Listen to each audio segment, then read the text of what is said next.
नमस्कार। आज के इस एक्सप्लेनर में हम एक ऐसी चीज को डिकोड करने वाले हैं जो 2026 में अचानक आने वाले आर्थिक झटकों से बचने का एकदम सटीक मैथ है। हम डिटेल में समझेंगे कि आखिर मुश्किल वक्त के लिए पैसों की सही गणना कैसे होती है और एक मजबूत 2026 इमरजेंसी फंड कैसे तैयार किया जा सकता है। क्योंकि सच तो यह है कि बदलती इकोनॉमी में बचत के पुराने नियम अब बिल्कुल काम नहीं करते। अब जरा सीए नितिन कौशिक के इस कोट पर गौर कीजिए। ये उस पुरानी और गहरी बैठी गलतफहमी को पूरी तरह से तोड़ देता है कि बस 3 महीने की सैलरी बचा लो तो काफी है। बढ़ती महंगाई और लगातार बदलते जॉब मार्केट को देखते हुए ये पुराना नियम अब प्रैक्टिकली फेल हो चुका है। अचानक नौकरी जाना या कोई बड़ी मेडिकल इमरजेंसी आना अब सिर्फ एक सामान्य झटका नहीं रहा, बल्कि एक मैथमेटिकल ट्रैप है। एक ऐसा जाल जहां अगर पहले से सही कैलकुलेशन नहीं की गई तो बाहर निकलना लगभग नामुमकिन हो जाता है। आगे बढ़ने से पहले एक बहुत ही जरूरी सवाल खुद से पूछना बनता है। क्या मौजूदा इमरजेंसी फंड 2026 की आर्थिक सच्चाइयों का सामना करने के लिए सच में तैयार है? देखिए, ये कोई डराने वाली बात नहीं है, बल्कि पूरे डेटा पर आधारित एक कड़वा सच है। आंकड़े बताते हैं कि 76% नौकरी पेशा भारतीय जिनके पास सही फाइनेंशियल बैकअप नहीं होता, वो किसी भी संकट के आते ही भारी ब्याज वाले कर्ज के जाल में फंस जाते हैं। क्रेडिट कार्ड के बिल्स और पर्सनल लोन का बोझ इस कदर बढ़ जाता है कि सालों की जमा पूंजी पल भर में गायब हो जाती है। तो आज के इस एक्सप्लेनर का रोड मैप बहुत क्लियर है। हम 2026 के नए आर्थिक सच को समझेंगे, फंड की सही कैलकुलेशन का तरीका देखेंगे, जॉब रिस्क को जानेंगे, मेडिकल बफर की जरूरत पर बात करेंगे और आखिर में देखेंगे कि इस पैसे को कहां रखना सबसे सुरक्षित है। चलिए सीधे अपने पहले पॉइंट की तरफ बढ़ते हैं और देखते हैं कि इकोनॉमी में आते बदलाव कैसे पुराने नियमों को तोड़ रहे हैं। पुरानी सोच क्या थी? यही कि 3 महीने की सैलरी बचा ली जाए और बस हो गया काम। लेकिन 2026 की रियलिटी इस फॉर्मूले से बिल्कुल अलग है। जरा सोचिए, जब किसी वजह से आमदनी रुकती है तो ईएमआई, घर का किराया, बच्चों की स्कूल फीस या बिजली का बिल थोड़ी ना रुकता है। इसलिए सैलरी को बेस बनाकर बचत करने से अक्सर असल खर्चों का सही अंदाजा लग ही नहीं पाता। अब एक ही सही तरीका बचा है, इनकम की बजाय जरूरी खर्चों और अनिवार्य लोन की किश्तों के आधार पर कैलकुलेशन करना। यह एक बहुत बड़ा शिफ्ट है। फोकस अब कमाने से ज्यादा खर्चों को सुरक्षित करने पर होना चाहिए। तो अब आते हैं सबसे मेन मुद्दे पर। आखिर एक मजबूत सेफ्टी नेट बनाने का सटीक मैथ्स क्या है? आइए इसकी स्टेप बाय स्टेप कैलकुलेशन समझते हैं। ये रहा वो एग्जैक्ट फॉर्मूला जो एक परफेक्ट सर्वाइवल फंड बनाने के लिए चाहिए। स्टेप 1, सबसे पहले महीने के सभी जरूरी खर्चों को जोड़ना है, जैसे राशन, किराया और यूटिलिटी बिल्स। स्टेप 2, इसमें हर महीने की आने वाली अनिवार्य ईएमआई जोड़ लेनी है। यहाँ एक बात ध्यान रखनी है कि वेकेशंस, बाहर खाना या मूवीज जैसे खर्चे इसमें बिल्कुल शामिल नहीं करने हैं। ये स्ट्रिक्टली सर्वाइवल यानी गुजारे का खर्च है। फिर स्टेप 3 में इस टोटल को जॉब स्टेबिलिटी के महीनों से मल्टीप्लाई करना है और आखिर में स्टेप 4 एक मेडिकल बफर ऐड करना है। बस यही वो असली नंबर है जो किसी भी आर्थिक तूफान में लाइफ जैकेट बनेगा। लेकिन वेट, हर किसी का जॉब रिस्क एक जैसा थोड़ी होता है। चलिए देखते हैं कि ये जॉब रिस्क मल्टीप्लायर क्या होता है और ये हमारे टारगेट को कैसे बदल देता है। हर प्रोफेशन का रिस्क प्रोफाइल एकदम अलग होता है। जैसे एक सरकारी कर्मचारी या पीएसयू वर्कर की जॉब काफ़ी स्टेबल होती है, तो उनके लिए शायद 3 से 6 महीने का कवर काफ़ी हो।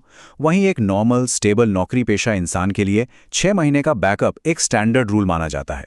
लेकिन अगर बात प्राइवेट सेक्टर या कॉर्पोरेट वर्ल्ड की हो, जहां लेऑफ्स की खबरें आम हैं, तो वहां रिस्क थोड़ा मॉडरेट हो जाता है। वहां कम से कम 9 महीने के सर्वाइवल फंड की ज़रूरत पड़ती है। और अगर कोई फ्रीलांसर या बिजनेस ओनर है, वहां तो पूरे 12 महीने यानी 1 साल का कवर अनिवार्य है, क्योंकि मार्केट के उतार चढ़ाव में इनकम न सिर्फ कम हो सकती है, बल्कि लंबे वक्त के लिए बिल्कुल जीरो भी हो सकती है। अब आते हैं एक ऐसे फाइनेंशियल ब्लाइंड स्पॉट पर जिसे अक्सर नजरअंदाज कर दिया जाता है, और वो है मेडिकल बफर। ये हमारी बचत के लिए एक छिपा हुआ खतरा है। 50,000 रुपए, ये सिर्फ एक रैंडम नंबर नहीं है। ये वो एब्सोल्यूट मिनिमम अमाउंट है जिसे बेसिक इनकम रिप्लेसमेंट फंड के ठीक ऊपर एक अलग मेडिकल बफर के तौर पे रखना ही चाहिए। ये इमरजेंसी फंड का वो हिस्सा है जिसे सिर्फ और सिर्फ हेल्थ से जुड़ी अचानक आई इमरजेंसी के लिए टच करना है। अब सवाल आएगा कि जब प्रीमियम हेल्थ इंश्योरेंस पास में है, तो इस अलग से बफर की क्या जरूरत है? देखिए, सच्चाई ये है कि सबसे बढ़िया हेल्थ इंश्योरेंस होने के बावजूद इंडिया में आउट ऑफ पॉकेट एक्सपेंसेस यानी जेब से होने वाले खर्चे एक कड़वा सच हैं। हॉस्पिटल में ऐसे ढेरों खर्चे होते हैं जो इंश्योरेंस कवर नहीं करता, जैसे कंज्यूमेबल्स, को पेमेंट की शर्तें या एडमिट होने से पहले के महंगे टेस्ट्स। ये छोटे छोटे लगने वाले खर्चे एक बड़ी जमा पूंजी को धीरे धीरे खा जाते हैं। और हाँ, अगर परिवार में सीनियर सिटीजन्स हैं तो उम्र के साथ रिस्क और बढ़ता है। इसलिए इस बफर को बढ़ाकर 1.5 से 2 लाख रुपए तक जरूर कर लेना चाहिए, ताकि इमरजेंसी आने पर पैसों के लिए इधर उधर न भागना पड़े। और आखिर में सबसे बड़ा सवाल, ये सारा केयरफुली कैलकुलेट किया गया पैसा आखिर रखा कहाँ जाए? आइए लिक्विडिटी और इन्फ्लेशन के बीच का बैलेंस समझते हैं। इसके लिए एक बहुत ही शानदार लेयर्ड स्ट्रेटेजी अपनानी होती है। टोटल फंड को 2 हिस्सों में बांट लेना चाहिए। आधा यानी 50% हिस्सा ऐसी जगह होना चाहिए जहां से वो अचानक आने वाले झटकों के लिए तुरंत निकाला जा सके, बिल्कुल इंस्टेंट एक्सेस, जैसे कि लिक्विड फंड्स या बैंक की स्वीप इन एफडीज। और बाकी बचा हुआ 50% हिस्सा ऐसी जगह रखा जा सकता है जहां से पैसे 1 या 2 दिन में कैश बन जाएं, जैसे आर्बिट्राज या शॉर्ट ड्यूरेशन फंड्स। इस टेक्निक से पैसों तक तुरंत पहुंच भी बनी रहती है और बचे हुए हिस्से पर महंगाई को मात देने वाला थोड़ा बेहतर रिटर्न भी मिलता रहता है। यहां पर लिक्विड म्यूचुअल फंड्स का रोल बहुत ही क्रूशियल हो जाता है। समझने वाली बात यह है कि लिक्विड फंड्स शेयर मार्केट की तरह ऊपर नीचे नहीं होते।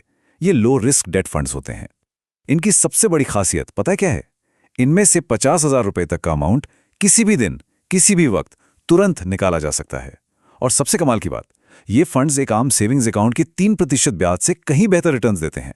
जब इकोनॉमी में महंगाई दर 5 से 6% चल रही हो, तो पैसे को सिर्फ एक नॉर्मल खाते में छोड़ देना उसे रोज रोज और कमजोर बनाता है।